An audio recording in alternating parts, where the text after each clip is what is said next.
হঠাৎ করে ২ নম্বর গুড়া পাশলা গ্রাম পঞ্চায়েতে দাউ দাউ করে জ্বলে ওঠে আগুন।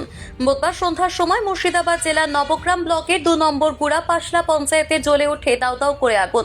এই আগুন লাগার কারণকেই স্টাফদের গাফিলতির কারণেই হয়েছিল, কারণ প্রাথমিকভাবে ধারণা করা হচ্ছে ডাস্টবিনে কেউ ধূমপান করে সেই ধূমপান ফেলে দেয়।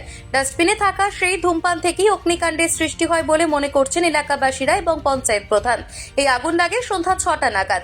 সেই আগুন স্থানীয়রা প্রথমে দেখতে পায় যে পঞ্চায়েত অফিসে দাউ দাউ করে জ্বলছে আগুন। তড়িঘড়ি পঞ্চায়েতের স্থানীয় স্টাফদের ফোন করে ব্যাপারটি জানানো হয় এবং তড়িঘড়ি এসে পঞ্চায়েতের দরজা খুলে এরপর এলাকাবাসীরা সেই আগুন নেভানোর কাজে ঝাঁপিয়ে পড়ে। এলাকাবাসীর তৎপরতায় আগুন নেভানোর কাজ সক্ষম হয়। খবর পেয়ে ঘটনাস্থলে নবগ্রাম থানার পুলিশ এবং বিডিও অফিসের আধিকারিকেরা সেই স্থানে এসে পৌঁছয়। কিভাবে আগুন লাগলো সে বিষয়ে খতিয়ে দেখতে থাকেন ইনারা। প্রশ্ন একটাই, সরকারি অফিসে যেখানে ধূমপান নিষিদ্ধ থাকার কথা সেখানে দাঁড়িয়ে কেন ধূমপানের নিষিদ্ধ আজ্ঞা নেই?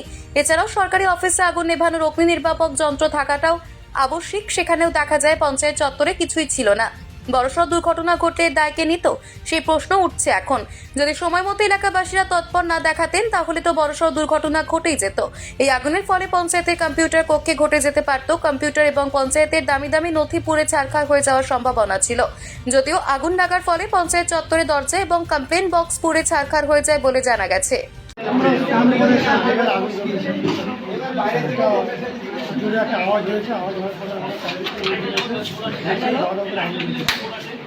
আগুন ধরেছে বুঝতে পেরেছিলেন না আওয়াজে বুঝতে পারলেন? আওয়াজের জন্য। তারপরে তখন কি স্টাফটা ছিল?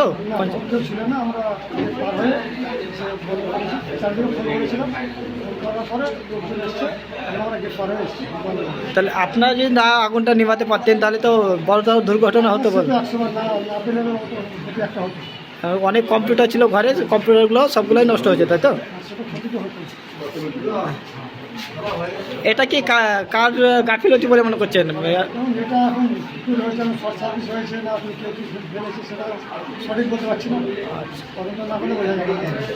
আপনার নাম?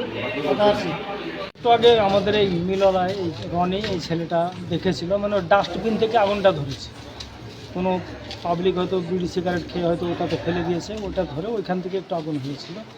যেহেতু মানে খুলতে দেরি, চাবি তো আমাদের এখানে থাকে না, সেই জন্য একটু বাড়াবাড়ি হয়ে যাচ্ছে। এখন সব ঠিক আছে।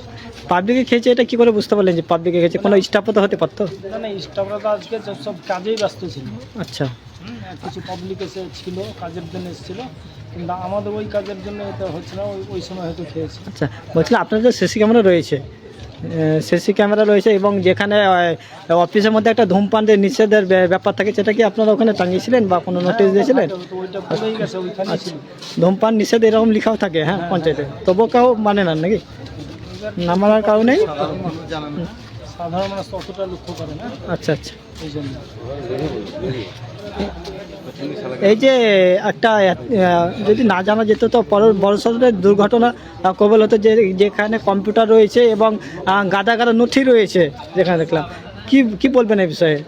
মানে ওটা অন্য কোনো ব্যাপার না, মানে ডাস্টবিনটা ওইখানেই আছে। হ্যাঁ, এবার ওই বাই চান্স সেটা হয়ে গেছে, তাছাড়া অন্য কোনো ব্যাপার না যে কেউ মানে আক্রমণাত্মক ব্যবহার করেছে সেটাও করেন। আচ্ছা আচ্ছা, আনুমানিক আইডিয়া বিড়ি সিগারেটের ওই জন্য হয়েছে। আচ্ছা, আপনার নাম? সাদেকুল শেখ, পুরা বাসরা পঞ্চায়েতের মানুষের সহযোগিতা দেখতে পাই হালকা একটু আগুন লেগেছে, সেই আগুন নেভানোর জন্য সবাই সহিত লেগে নেমে গেছে। কিভাবে আগুনটা লাগলো?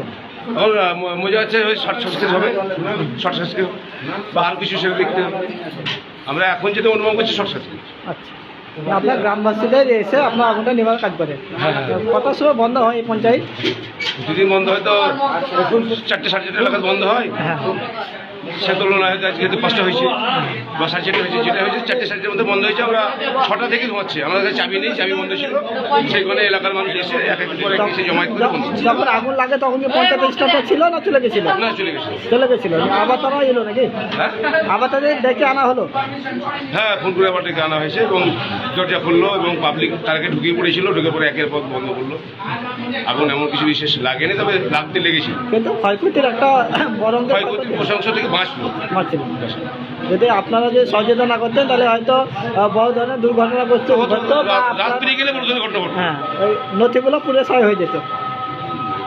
নথি নয়, এটা বাথরুমের দরজা থেকে লিখেছে। আচ্ছা, বাথরুমে বাথরুমের দরজা, আপনার নাম? পায়খানা দরজা থেকে লিখেছে।